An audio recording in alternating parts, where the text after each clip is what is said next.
Welcome back to another technical video. Today we'll be going through your question, answering it, and hopefully finding that solution that you need. Guys, remember to stay just a little bit crazy like me, and hopefully you find that resolution you need. Anyway, let's continue on.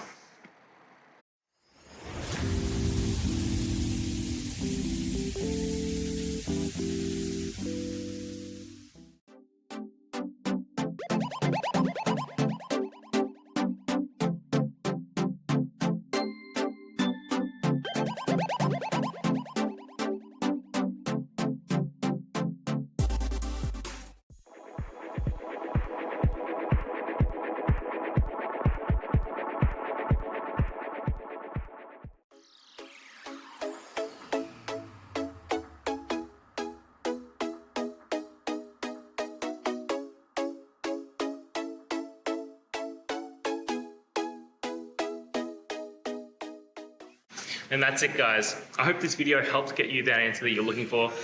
Now, I'll see you next time. Please subscribe for more question and answer videos. And if you have any more, please just shoot them through in the comments. Have a good one.